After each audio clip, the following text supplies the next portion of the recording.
Olá, tudo bem? Seja bem-vinda, seja bem-vindo à aula de matemática. Não, você não está na aula errada, meu nome é Alex Duarte, mas eu estou substituindo o professor Flávio Gomes. Está conosco também Hermes Araújo, nosso intérprete de Libras, ok? Então, nós estamos estudando o tema de matemática financeira, juros compostos. Mas vamos começar com uma revisão dos conceitos. Qual a diferença entre juros simples e juros compostos? Os juros simples é quando eles incidem sobre o capital inicial, sobre o seu valor inicial. E os juros compostos, popularmente juros sobre juros, é quando você faz assim, você tem uma dívida ou aplica um capital, um mês depois seu capital já aumentou. Aí os juros incidem agora sobre esse novo capital e não sobre o capital inicial. Gente, na vida assim real, na vida prática, juros simples a gente aprende apenas para entender o conceito e justamente comparar com os juros compostos. Porque tudo que você paga e qualquer aplicação que você faça, na verdade são juros compostos. O seu capital aumenta, ele vira o montante e esse montante se torna o novo capital sobre o qual os juros serão calculados. E não aquele capital que você começou lá atrás, que não seria legal. E nós vimos também um conceito importante, a taxa de juros em 3 formatos. Então aqui é um exemplo, o mesmo exemplo da aula de juros simples, uma porcentagem de 15%. Aí eu lembrei você que o que é uma porcentagem nada mais é do que uma fração especial na qual o denominador é sempre igual a 100, ok? Então 15%, gente, pensa no nome, 15% é 15 por 100. É por isso também que chama porcentagem. Alguns autores falam percentagem. Se você quiser simplificar a fração por 5 em cima, 5 embaixo, 3 20avos. Vai ser mais fácil você não simplificar a fração e passar direto daqui para cá. Por quê? Se você tem 15 sobre 100, o que é que você pode fazer? Você pode simplesmente pegar o 15, chegar 2 casas decimais para a esquerda, você tem a taxa em decimal, que é 0,15. Então, esse aqui é o mesmo número expresso em 3 maneiras diferentes. Na verdade, 4, Porcentagem, uma fração com denominador 100, a fração irredutível, ou seja, mais simples possível, e também no formato decimal. Nós vamos ver que esse formato decimal facilita certas contas.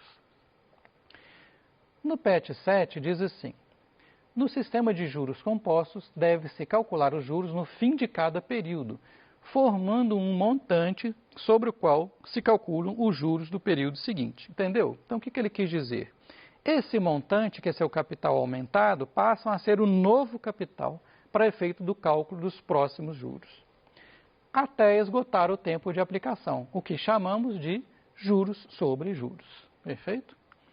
Lá no seu PET, você tem esse material aqui explicando primeiro prazo de aplicação, o segundo, o terceiro período, e nós vamos fazer análise no final de T períodos, conforme a gente fez também para juros simples.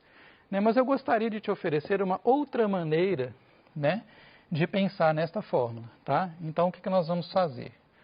Se você quiser, você pode acompanhar essa parte da tabela aí pelo seu PET, mas você pode também pensar da seguinte maneira. Você tem um capital. Esse capital será o seu próximo montante. Mas o que é um montante? O capital mais os juros. Só que esses juros, eles são o quê? Eles são o capital mais os juros é o capital vezes I vezes T. E aí, até aqui coincide com o juros simples, a gente pode colocar o capital em evidência e ficar aqui 1 mais I. 1 mais IT, ok? Só que nos juros compostos, o que vai acontecer? A gente vai fazer isso várias vezes. Então, por exemplo, vamos pegar esse exemplo aí do 0,15, Então, a gente viu o seguinte, você tem o seu capital, Para o próximo passo, você pega o seu capital e multiplica por 1,15 vezes o capital, Esse 1 representa o 100% e o 0,15 representa os juros que foram acrescentados. Ou seja, nós estamos pensando nesse número como 1 mais 0,15. Perdão, 1 mais 0,15 aqui no meu exemplo. Ok? Ou seja, isso aqui na verdade é 1 mais I, a taxa em decimal. Só que nós vamos fazer isso várias vezes. Então, o que vai acontecer? Agora com letras, tá? Capital vezes 1 mais I. Você fez a primeira aplicação, né? Aplicou seu dinheiro no banco, daqui a um mês você tem o capital vezes 1 mais I. Só que aí você vai fazer de novo. Então, isso que você tem, capital vezes 1 mais I, tudo isso vezes 1 mais I de novo, depois de 2 meses. E aí, no próximo passo, o que você já tem, o capital vezes 1 mais I, vezes 1 mais I, de novo, vezes 1 mais I. Então, a cada mês, né, você está aumentando o seu capital, o que equivale a multiplicar por 1 mais I. Então, se a gente pensar agora em termos de período, ó, aqui foi depois da primeira aplicação. Você tem 1 mais I elevado a 1. Aqui foi depois da segunda aplicação, aparecem 2 fatores.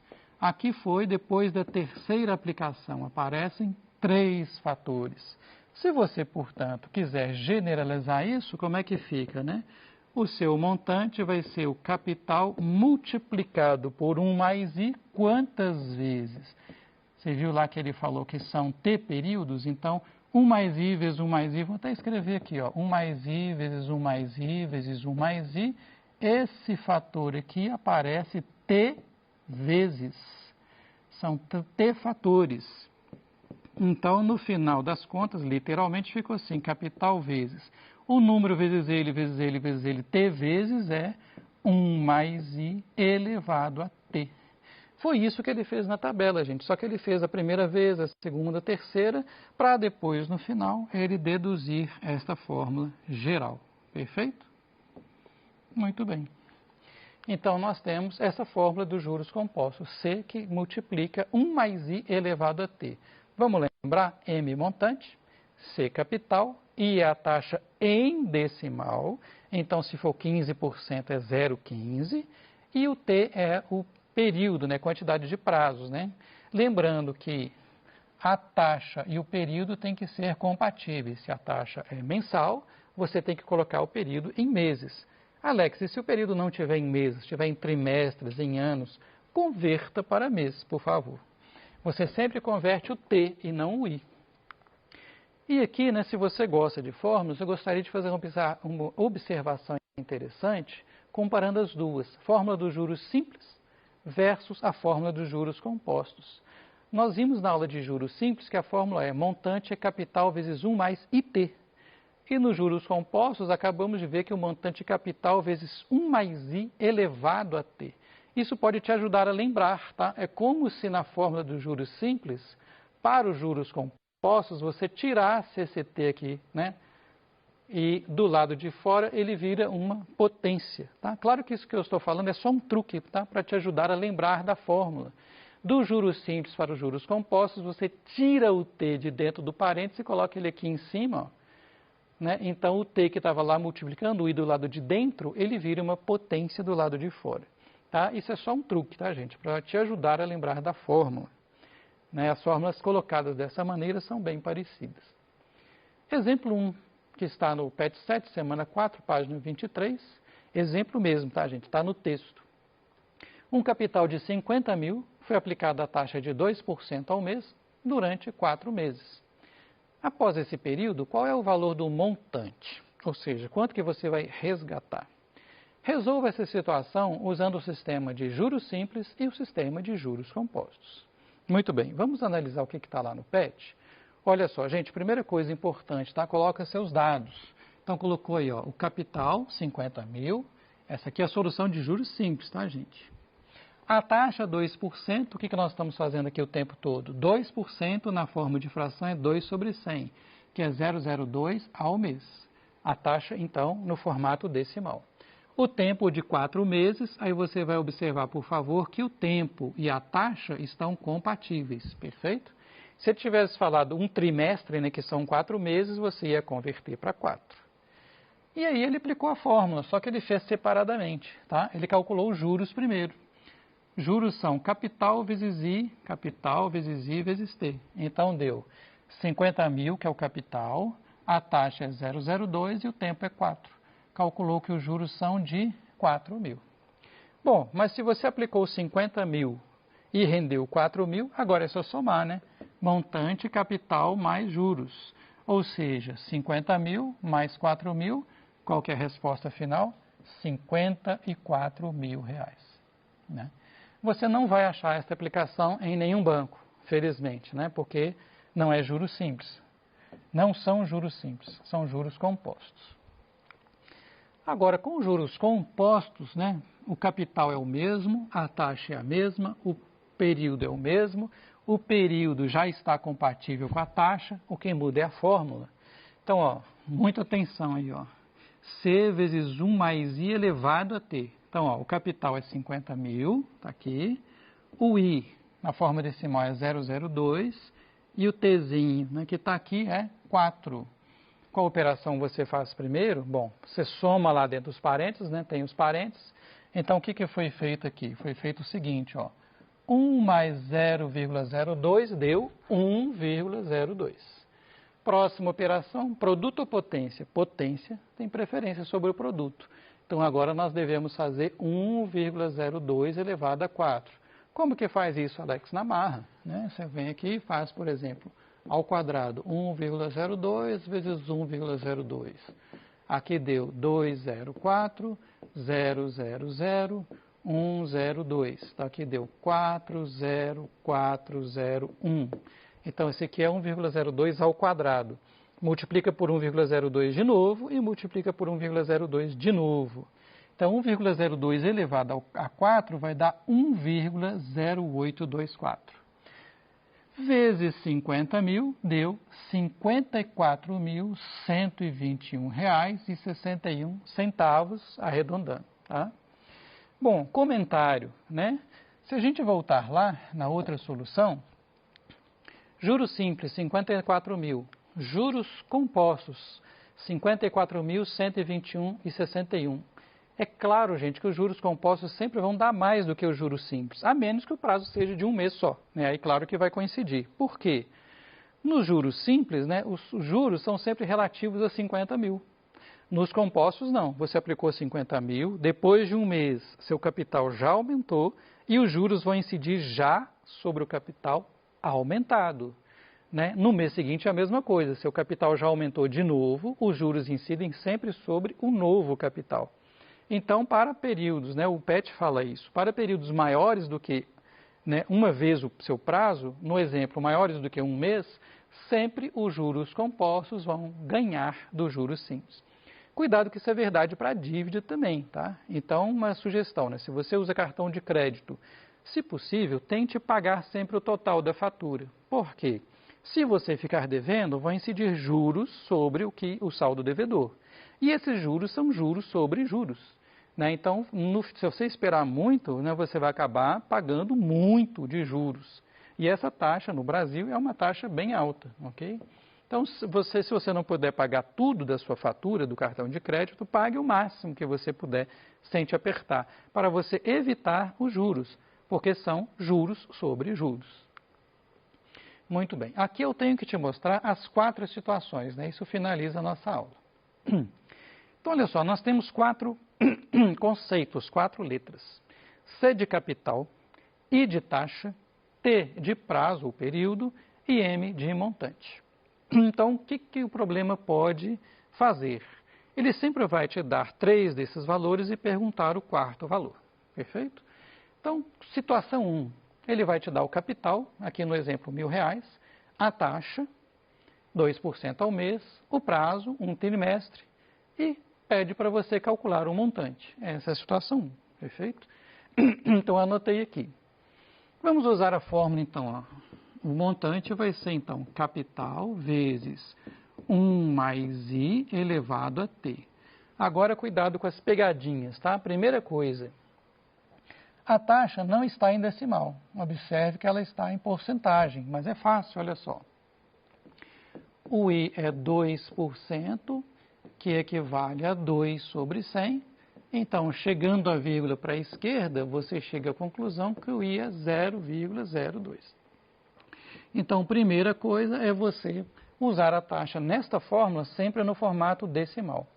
Agora, a segunda pegadinha, a taxa é mensal, só que aqui falou 1 trimestre. Então, você não pode usar o número 1, já que a taxa se refere a mês, né? Então, o tempo vai ser o quê? O tempo vai ser 3 meses.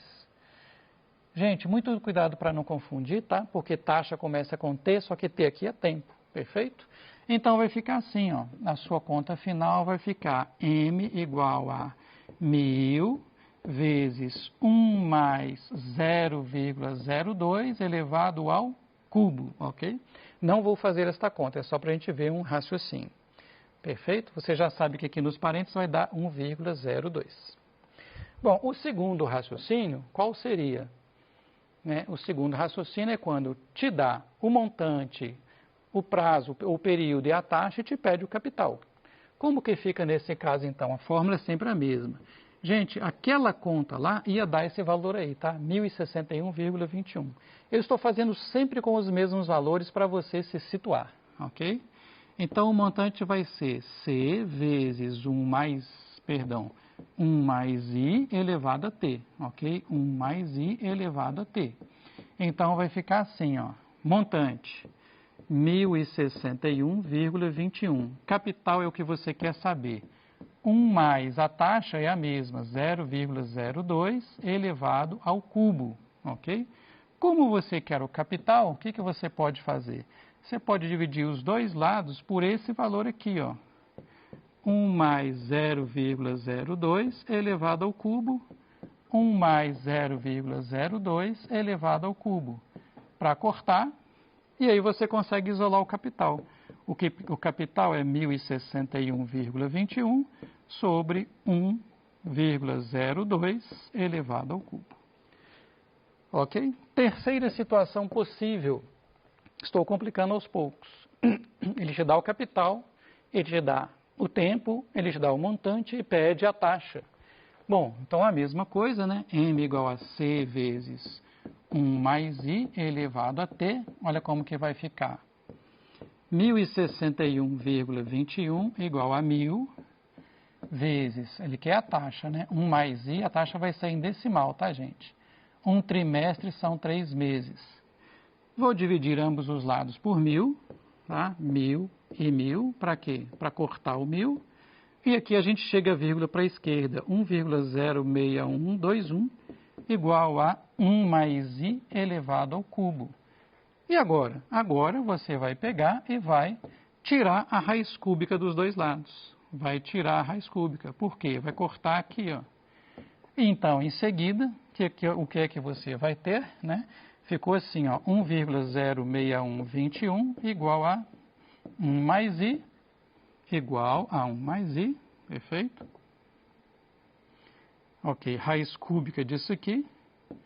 E agora você subtrai um dos dois lados, né? Então, subtraindo um dos dois lados, ficou assim, ó, raiz cúbica de 1,06121 menos 1 é igual à sua taxa.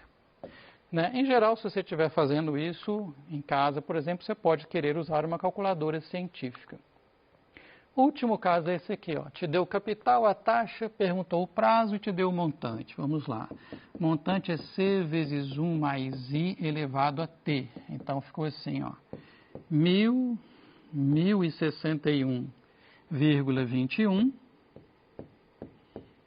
igual a 1.000 vezes 1 mais 0,02 elevado a T, perfeito?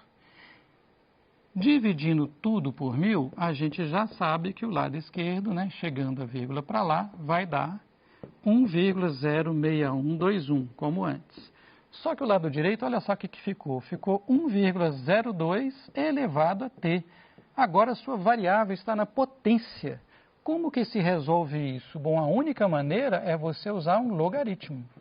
Logaritmo, né, para isso que você aprendeu o logaritmo, de 1,06121 na base 1,02.